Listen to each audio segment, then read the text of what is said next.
एकनाथजी शिंदे हे माझे वैयक्तिक खास विशेष सुहृद आहेत, स्नेही आहेत, मित्र आहेत, हे तुम्ही नेहमीच सांगतो. आणि ते मुख्यमंत्री किंवा उपमुख्यमंत्री याच्या आधीपासून वेळोवेळी मी तुम्हाला सांगितलेलं आहे. आता त्यांचं मन मला माहिती आहे, त्यांचं मत मला माहिती आहे, त्यांची कार्यशैली मला माहिती आहे, त्यांचे विचार, त्यांच्या भावना, त्यांची माणसं मला माहिती आहेत. त्यांना कुणाबद्दल आत्मीयता वाटते, कुणाला ते मदत करतात, कुणाला ते पडद्यामागून मदत करतात, कुणाला ते पडद्यापुढून मदत करतात. कोण त्यांचे हस्तक आहेत, कोण त्यांचे हितकर्ते आहेत, कोण त्यांचं ऐकतात, कोण किती ऐकतात आणि काय करतात, याची सगळ्याची माहिती मला आहे.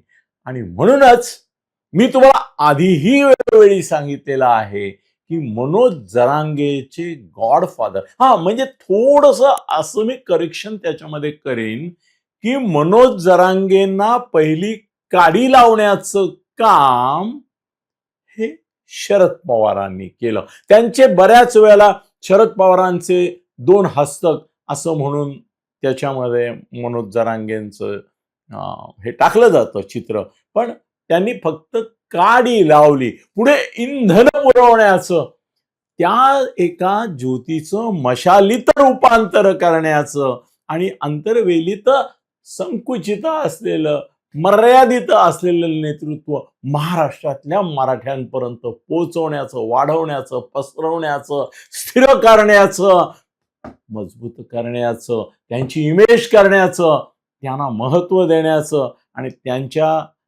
मराठा समाजाच्या संपूर्ण या चळवळीला उभं करण्याचं आणि जी नुसतीच वळवळ राहिली असती ती चळवळ करण्याचं काम हे एकनाथ शिंदे यांनी केलं. ते कुणाच्या विरुद्ध केलं असं मी म्हणणार नाही.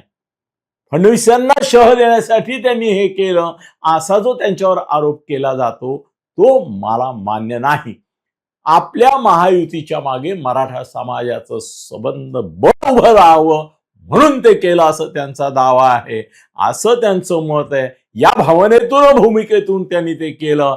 आणि ओबीसी समाज जर भाजपा सांभाळत असेल तर मराठा समाजाला महायुतीबद्दल दुरावा न वाटता जवळीक वाटली पाहिजे, हा त्यांचा हेतू होता.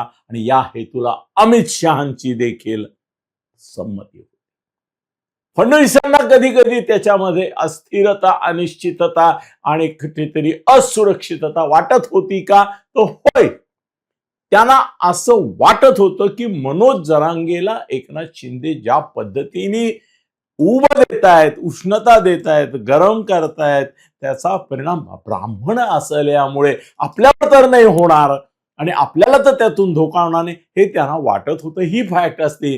तरी एकनाथजींनी त्यांना सांगितलं होतं की तुम्ही ओबीसी समाज सांभाळा, मी मराठा समाज सांभाळतो. हे दोन्ही समाज आपल्या बरोबर राहतील तर दलित आणि मुसलमान, काँग्रेस आणि शिवसेना उभा.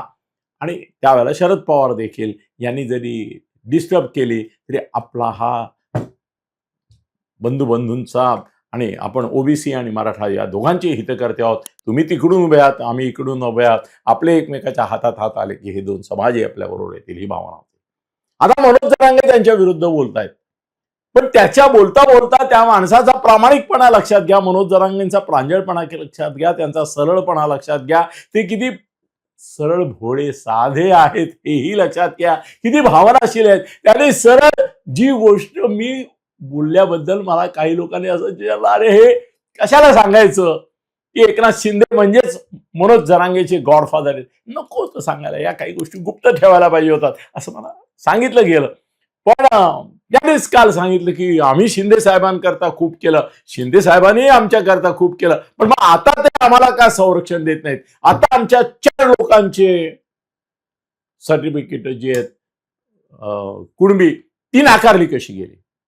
आता त्याच्यामधली गंमत अशी आहे की 4 कुणबी सर्टिफिकेट नाकारली गेली म्हणून मनोज जरांगे जो थैथयाट करतायत, ते चिडलेत, रागावलेत असं दाखवतायत. ओहो, दाखवतायत आहेत असं म्हटलं नाही मी. तर परिस्थिती अशी आहे की ही कुणबी सर्टिफिकेट नाकारली. हा प्रकार लोकप्रतिनिधी नगरसेवकांच्या बाबतीमध्ये खुद्द एकनाथ शिंदेच्या 7 नगरसेवकांबद्दल महाराष्ट्रात झालाय. 11 नगरसेवकांबाबत बीजेपीच्या झालाय की त्यांची कुणबी सर्टिफिकेट नाकारून त्यांचं नगरसेवक पद रद्द झालाय. काँग्रेसच्याही झालाय, शिवसेना उबाठाच्याही एकाचं झालाय, शरद पवारांच्याही दोघांचं झालाय. असा कोणताच पक्ष नाहीये की ज्याचं ओबीसी सर्टिफिकेट नाकारलं गेलं आणि नगरसेवक पद रद्द झालं. ते 4 लोकांबद्दल बोलतायत. आज महाराष्ट्रामध्ये 24 लोकप्रतिनिधी नगरसेवक वेगवेगळ्या पक्षांचे असेल की ज्यांचा नाकारलं गेलाय. ही वस्तुस्थिती मनोज जरांगेंना माहिती आहे, पण त्यांनी 4चा लावून धरलाच पाहिजे. याचं कारण 29 ऑगस्टला आंदोलन उपोषणाचा जो आपण निर्णय जाहीर केलाय त्याच्यापूर्वी मराठा समाज जर ढवळून काढायचा असेल, जर संघटित करायचा असेल, त्यांना परत एकत्र आणायचं असेल, मधल्या काळात आलेला विस्कळीतपणा जर दूर करायचा असेल, मधल्या ह्याच्यात कम्युनिकेशन गॅपमुळे जी थोडीशी गॅप पडली ती भरून काढायची असेल तर काहीतरी ड्रामा पाहिजे, काहीतरी नाट्य पाहिजे, काहीतरी स्टंट पाहिजे. आणि हा स्टंट या 4 लोकांचं गेलं. कसं एकनाथ शिंदे तुम्ही डबल गेम करताय, एकनाथ शिंदे तुम्ही आमच्याशी वंचना केली, तुमची आमची फसवणूक केली, अशा तऱ्हेचे आरोप हा मिलीभगतचा, हा परस्पर समजुतीने, सहमतीने, एकमताने केलेला असा एक डाव आहे. तो केलाच पाहिजे. मी तर परवाच तुम्हाला सांगून मोकळा झालो होतो की उपोषण आंदोलन टळणार किंवा एखाद दिवशी पुरतं होणार आणि समझोत्याचा फॉर्म्युला ऑलरेडी ऍक्सेप्टेड आहे, ठरलेलं आहे. काय करायचं, काय आश्वासनावर सोडायचं आणि काय आश्वासन दिली जाणार आहेत आणि कशा रीतीने काय सुधारणा ज्या अजून हव्यात त्याही सगळं ठरलेलं आहे. राधाकृष्ण वाख्ये पाटलांना कल्पना आहे, उदय सामंतांना कल्पना आहे, या सगळ्यांना माहिती आहे, भाजपवाल्यांना पण माहिती आहे. कारण फडणवीसांच्या संमतीनेच मनोज जरांगेंचा हा जो आता तात्पुरता दौरा चालू आहे, महाराष्ट्राचा दौरा चालू आहे, ठिकठिकाणी सभा होणार आहेत, ठिकठिकाणी त्या सभांमधून अशी आक्रमक भाषणं होणार आहेत. मराठा समाजामध्ये विजत आलेली, राख जमलेली आहे, त्या राखेवर फुंकर मारण्याचं काम मनोज जरांगेंना आता सांगितलेलं आहे, त्याप्रमाणे ते करतायत. त्याच्यामध्ये जर फडणवीसांनाच धरून धोपटलं तर त्याचा वेगळा अर्थ लावला जाईल. आज एकनाथ शिंदेवर ही मी टीका करतो म्हणजे मी काय एकनाथ शिंदेचा मिंधा नाही, हेही वातावरण निर्माण होण्याची गरज आहे. एकनाथ शिंदे तुमचे डिक्टेटर आहेत, तुमचे सूत्रधार आहेत, तुमचे गॉडफादर आहेत, तुमचे फादर फिगर आहेत, ते तुम्हाला चालवतात आणि तुम्ही त्याप्रमाणे चालता, वागता, बोलता.